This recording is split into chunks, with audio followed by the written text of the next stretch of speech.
Hello दोस्तों, video में आगे बढ़ने से पहले मैं आपको बता दूं मैंने ऑलरेडी चैप्टर 4 तक के सभी ऑब्जेक्टिव क्वेश्चंस को करा दिया है। यदि आपने अभी तक उन वीडियोस को नहीं देखा है तो जाइए चैनल के प्लेलिस्ट में, आपको वहां से वीडियो आसानी से मिल जाएंगे या आप नीचे इस वीडियो के डिस्क्रिप्शन बॉक्स से भी उस वीडियो को प्राप्त कर सकते हैं। और आज की इस वीडियो में मैं आपके लिए लेकर आया हूं क्लास 12 हिस्ट्री चैप्टर 5 यात्रियों के नजरिए से का इंपॉर्टेंट सिलेक्टेड तथा प्रीवियस ईयर में पूछे गए सभी तरह के ऑब्जेक्टिव क्वेश्चन आंसर को इसमें इंक्लूड कर दिया गया है। तो आप इस वीडियो को अंत तक पूरा जरूर देखिए, क्योंकि कौन सा क्वेश्चन आपके लिए कितना ज्यादा इंपॉर्टेंट है ये तो आप प्रश्न देखने के बाद ही बता सकते हैं। तो चलिए बिना कोई देर किए शुरू करते हैं आज के अपने पहले प्रश्न से। फर्स्ट क्वेश्चन है हमारा, अल बिरूनी का जन्म कब हुआ था। हमारे समक्ष 4 ऑप्शन दिए गए हैं, तो इसका सही आंसर हो जाएगा आपका ऑप्शन ए 973 ईस्वी में अल बिरूनी का जन्म हुआ था। फ्रेंड्स, ये जो चैप्टर है यात्रियों के नजरिए से, इसमें हमें मेनली 3 व्यक्तियों की यात्रा वृत्तांतों पर ध्यान देना होगा। पहले जो आपके हो गए वो अल बिरूनी साहब, जो कि 11वीं शताब्दी में भारत की यात्रा पर आए थे। दूसरे इब्न बतूता, वो 14वीं शताब्दी में भारत की यात्रा पर आए। और तीसरा जो है वो फ्रांसीसी यात्री, सभी को पता होगा, फ्रांसवा बर्नियर, जो कि 17वीं शताब्दी में भारत की यात्रा पर आए थे। तो इन तीनों की यात्रा वृत्तांत के बारे में हमें इस चैप्टर में अच्छे तरीके से पढ़ना है। तो पहला प्रश्न हमारा है कि अल बिरूनी का जन्म कब हुआ था, तो 973 ईस्वी में। और बात आई है इनके जन्म से दोस्तों, तो ध्यान रखिएगा अल बिरूनी का जन्म उज्बेकिस्तान में स्थित एक ख्वारिज्म स्थान है, वहां पे हुआ था। कब, तो 973 ईस्वी में। ख्वारिज्म जो कि उस समय शिक्षा का एक महत्वपूर्ण केंद्र था। तो आपको पता है मेनली शिक्षा का महत्वपूर्ण केंद्र था, तो अल बिरूनी के पास अच्छी खासी शिक्षा इन्होंने प्राप्त कर ली थी ख्वारिज्म से। और याद रखिएगा अल बिरूनी जो थे वो कई भाषाओं के ज्ञाता थे, ये संस्कृत भी जानते थे मित्रों। लेकिन कभी कभी आपके एग्जामिनेशन में पूछ जाता है कि अल बिरूनी को कौन सी भाषा का ज्ञान नहीं था, तो आपका उसका आंसर हो जाएगा यूनानी। ये यूनानी भाषा के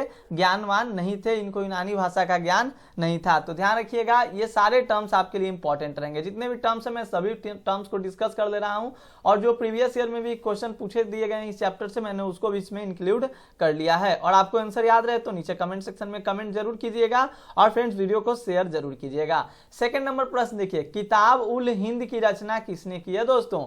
किताब उल हिंद की रचना किसने की है, तो जनरली मैंने आपको पता भी है कि मैं जो भी क्वेश्चन सेट करता हूं वो मेरा टॉपिक वाइज टॉपिक रहता है। तो अभी किताब उल हिंद की रचना की बात की है, अभी हम लोगों ने ऊपर अल बिरूनी के बारे में पढ़ा, तो सही आंसर आपका ऑप्शन बी हो जाएगा। बिल्कुल दोस्तों याद रखिएगा अल बिरूनी ने किताब उल हिंद की रचना की है। कभी कभी आपके एग्जामिनेशन में ये पूछ दिया जाता है कि अल बिरूनी की जो रचना है किताब उल हिंद वो कौन सी भाषा में है, तो याद रखिएगा इसका आपका आंसर हो जाएगा अरबी भाषा में। क्या, अरबी भाषा में। समझ आ रही है सभी को, बताइएगा। तो अल बिरूनी ने अरबी भाषा में किताब उल हिंद की रचना की है मित्रों। बहुत सारे जितने भी प्रश्न है इंपॉर्टेंट हैं, आपको लगेगा भी इंपॉर्टेंट। देखिए प्रश्नों को अंत तक जरूर देखिएगा, और वीडियो समझ में आए तो वीडियो को शेयर जरूर कीजिएगा, यही मेरी आपसे रिक्वेस्ट रहती है। थर्ड नंबर है कि अल बिरूनी की कृति, देखिए आप किसी और बुक में देखिएगा तो अल बरूनी रहता है, लेकिन अकॉर्डिंग टू एनसीईआरटी बात करें, एनसीईआरटी बुक में दिया है अल बिरूनी, तो मैंने भी अल बिरूनी ही यहाँ पे लिखा है। तो अल बिरूनी की कृति किताब उल हिंद कितने अध्यायों में विभाजित है, तो मैं बता दूं ये आपके 80 अध्याय में विभाजित है मित्रों। आपको विश्वास नहीं होगा, 80 अध्याय में। इसमें बहुत सारे अध्याय हैं, जैसे त्योहारों से रिलेटेड बातें हैं, खगोल विज्ञान से, रीति रिवाज, जो भी प्रथा चलती थी, प्रथा से, मूर्ति कला से, कानून, मापन प्रणाली से, सारी की सारी इसमें डिस्कशन किए गए किताब उल हिंद में। तो ये जो है वो आपके 80 अध्यायों में विभाजित है। तो याद रखिएगा ये प्रश्न भी आपके लिए इंपॉर्टेंट है। बढ़ते हम लोग अपने अगले प्रश्न की ओर, और मैं आपको बता दूं जितने भी प्रश्न हैं बताने की बात नहीं है, सिलेक्टेड है। बस आपका एक कर्तव्य बनता है कि आप वीडियो को जरूर से जरूर शेयर कर दोगे। बिल्कुल भाई, आपकी शेयर जो होती है वही हमें आगे बढ़ने की ओर प्रेरित करती है। तो आप बिल्कुल वीडियो को शेयर कीजिए, और जो भी आपकी इच्छाएं हैं सब्जेक्टिव का, तो सब्जेक्टिव का भी आप कमेंट सेक्शन में कमेंट कीजिए, जरूर मैं लेकर आऊंगा।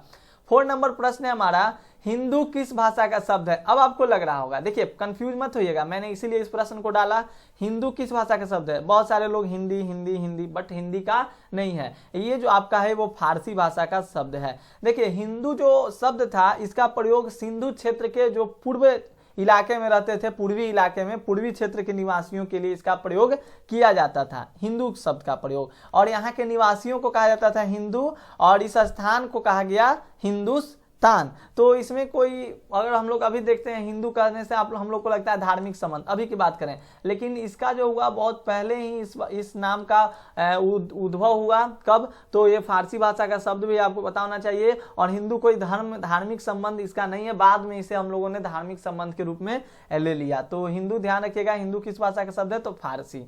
नेक्स्ट हमारा अगला प्रश्न है 5 नंबर कि अल बिरूनी किसके साथ भारत आया था मित्रों? तो सिंपल सी बात है, मैं आपको बता देता हूं, अल बिरूनी जो था महमूद गजनवी के साथ भारत आया था। कहाँ में इन्होंने शिक्षा प्राप्त की थी?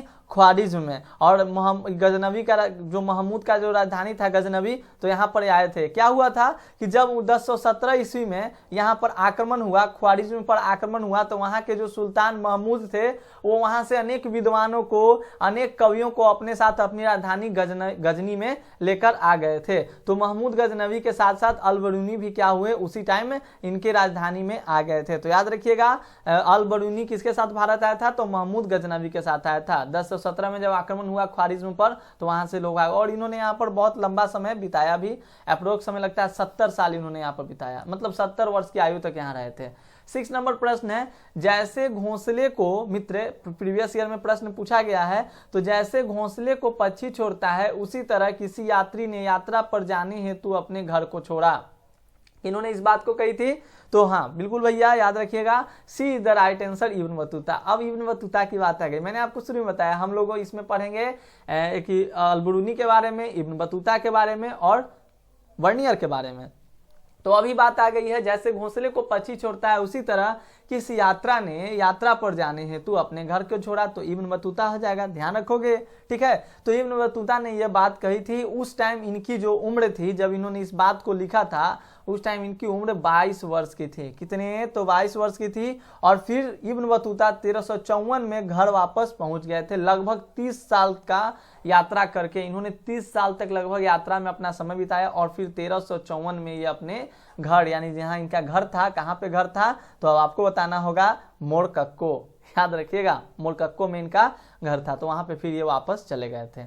अगला हमारा देखिए 7वां नंबर प्रश्न है, रिहला है जी, थोड़ा इसका फंट चेंज है, जिससे आपको रिहा लग रहा होगा, लेकिन नहीं, रिहला है, देखिए नीचे लगाया गया है। तो ये प्रश्न हमारा है कि रिहला किसकी यात्रा वृतांत है? याद रखिएगा 7 का सही आंसर वही, हम लोग इब्न बतूता की बात करें तो सी आपके करेक्ट जवाब हो जाएंगे। और ये भी प्रश्न आपके एग्जाम में पूछा है, किताब उर रिहला जो है वो किस भाषा में है दोस्तों? तो याद रखेंगे अरबी भाषा में, ठीक है, अरबी भाषा में। टेंशन नहीं लेना है, पढ़ते रहना है, मजेदार तरीके से पढ़ना है। बस चैनल को सब्सक्राइब कर लेंगे, वीडियो को लाइक कर देंगे, और वीडियो को हो सके तो शेयर भी कर देंगे। 8 नंबर देखिए, इब्न बतूता किस देश का निवासी था मित्रों? ऑप्शन है मिस्र, पुर्तगाल, मोरक्को या फ्रांस।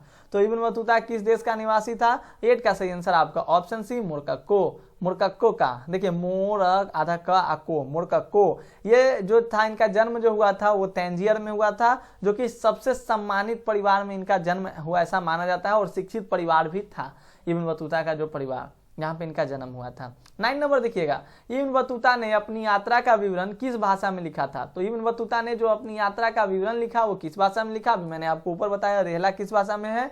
अरबी भाषा में है। तो बिल्कुल करेक्ट, याद रखिए, अरबी भाषा में रिहला है। और मैं आपको बताऊं, चैप्टर 4 तक की वीडियोस को आप जरूर से जरूर देखना, मैंने डिस्क्रिप्शन में भी लिंक दे रखा है, या प्लेलिस्ट से सिंपली प्लेलिस्ट में जाकर आप देखो, आपके लिए बहुत अच्छा रहेगा। 10 नंबर है कि इब्न बतूता किसके दरबार में भारत आया था? मैं आपको बता दूं, 10 का सही आंसर ऑप्शन डी हो जाएगा। इब्न बतूता जो था मोहम्मद बिन तुगलक के दरबार में भारत आया था, और मोहम्मद बिन तुगलक के दरबार में। तो याद रखिएगा, मोहम्मद बिन तुगलक के दरबार में इब्न बतूता भारत आया था। इन्होंने भी बहुत ज्यादा यात्रा किया इब्न बतूता ने।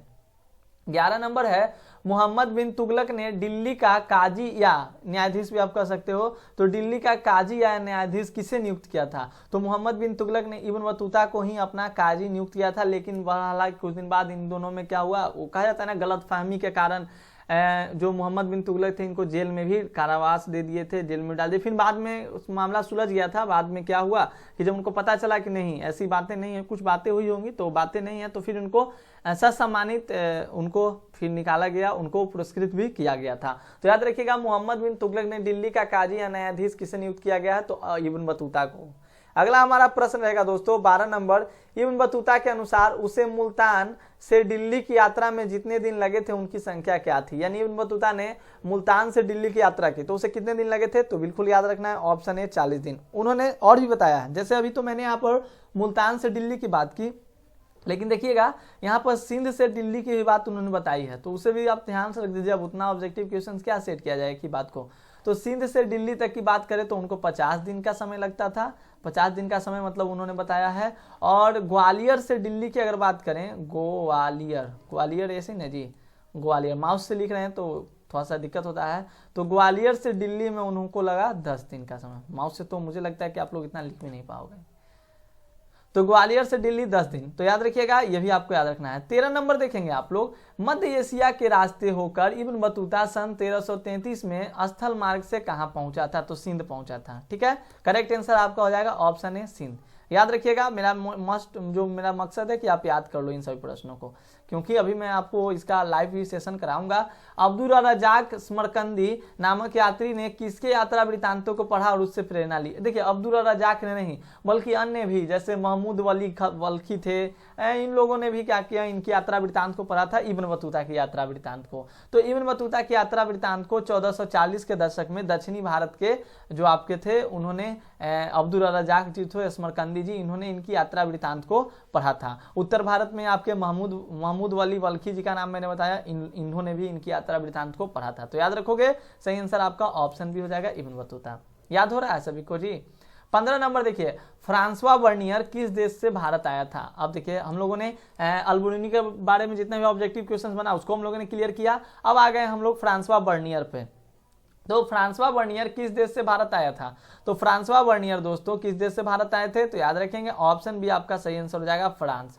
फ्रांसवा बर्नियर किस देश से भारत आए थे मित्रों, तो फ्रांस आपके सही जवाब हो जाएंगे, फ्रांस के थे ही। 16 नंबर का प्रश्न का आंसर आप कमेंट सेक्शन में कमेंट करोगे और मैं एक कमेंट को पिन भी करूंगा। इससे मुझे ये भी पता चलता है कितने लोगों ने मेरी वीडियोस को पूरा देखा है। जो लोग 16 तक आ गए हैं वो मुझे पता है कि आप 20 तक जरूर जाओगे, क्योंकि इस वीडियो में आपको टोटल 20 क्वेश्चन देखने के लिए मिलेगा। तो मैं आपको यही, जो लोग 16 नंबर का आंसर जानते हैं या नहीं भी जानते हैं, आप पता करके इसका कमेंट सेक्शन में कमेंट कीजिए। मैं एक प्यारे से कमेंट को, एक अच्छे से कमेंट को पिन करूंगा और उनके ऊपर हार्ट भी बरसाए जाएंगे। तो भारत की डाक व्यवस्था का वर्णन अपने यात्रा वृत्तांत में कौन किया है, तो मैं इतना आपको हिंट दे देता हूं कि इन्होंने 2 प्रकार की डाक व्यवस्था के बारे में बताया था। एक घोड़े द्वारा जिसे उल्लूक कहा जाता था, और एक पैदल डाक व्यवस्था जिसे दावा कहा जाता था, दावा कहा जाता था। याद रखिएगा। अगला हमारा आपको पिन करना है, कमेंट कीजिए, मैं पिन करूंगा। 17 नंबर, लाहौर में एक 12 वर्षीय बालिका को जबरदस्ती सती बनाए जाने की मानविक घटना का आंखों देखा हाल किस विदेशी यात्री ने बताया है, तो ये तो बर्नियर साहब ने ही बताया था ना, तो Bernier is the correct answer. Bernier ने बताया कि यहाँ पर 12 वर्षीय बालिका को जबरदस्ती बांध दिया गया रस्सी से और उसको सती बना दिया गया, मतलब उसके पति की मृत्यु के बाद उसको वहीं पे उसको भी जिंदा जला दिया गया। सोचिए पहले कैसे प्रताड़ना की जाती थी। 18 नंबर को देखोगे, भारतीय अध्ययन संबंधी बाधाओं का वर्णन किस विदेशी यात्री ने किया है। यात्रा वृत्तांत ही पढ़ना है, यात्रियों के नजरिए से, भारत यात्रियों के नजरिए से कैसा था, इसी के बारे में हम लोग को पढ़ना है। तो भारतीय अध्ययन संबंधी बाधाओं का वर्णन किस विदेशी यात्री ने किया है मित्रों, तो 18 का सही आंसर ऑप्शन ए हो जाएगा अल-बिरूनी ने। अगला हमारा प्रश्न रहेगा प्रश्न संख्या 19, कैप्टन हॉकिंस किस मुगल शासक के दरबार में आया था। जहांगीर के दरबार में आया था कैप्टन हॉकिंस, तो याद रखिएगा ये भी इंपॉर्टेंट प्रश्न है। 20 नंबर देखिए, मध्ययुगीन यात्रियों का सरताज किस यात्री को कहा जाता है। प्रीवियस ईयर में इतने बार इस प्रश्न को पूछा गया और ये चैप्टर आपके लिए VVI है। इस चैप्टर से आपके एग्जामिनेशन में हर बार दोस्तों प्रश्न पूछे जाते हैं और इस बार भी प्रश्न पूछे जाएंगे भर भर के, तो प्रश्न बहुत इंपॉर्टेंट है। तो मध्ययुगीन यात्रियों का सरताज मार्को पोलो को ही कहा जाता है या किसे कहा जाता है, आप बताएंगे। तो बिल्कुल ऑप्शन डी आपका सही हो जाएगा। मध्ययुगीन यात्रियों का सरताज किस यात्री को कहा जाता है, अब मुझे नहीं पता, लेकिन मुझे लगता है मार्को पोलो, बिल्कुल करेक्ट। मार्को पोलो याद रखोगे आप लोग, मध्ययुगीन यात्रियों का सरताज कहा जाता है मार्को पोलो को। दोस्तों ये मैंने 20 क्वेश्चंस आपको इस चैप्टर से कराए, मैंने ऑलरेडी चैप्टर 4 तक पढ़ा दिया, तो आप उस वीडियोस को भी जरूर से जरूर देखिए और बाकी वीडियो जल्द जल्द अपलोड हो जाएगी, यानी दिसंबर तक में पूरा का पूरा MCQ खत्म हो जाएगा और सब्जेक्टिव भी मैं कोशिश करूंगा कि सब्जेक्टिव आपको कम से कम 10-12 चैप्टर तक खत्म कर दिए जाए। ठीक है दोस्तों, take care all of you, मिलते हैं अगले वीडियो में, तब तक के लिए धन्यवाद। और आपको ये वीडियो कैसी लगी एक प्यारा सा कमेंट जरूर से जरूर छोड़िएगा। धन्यवाद। जय हिंद, जय भारत।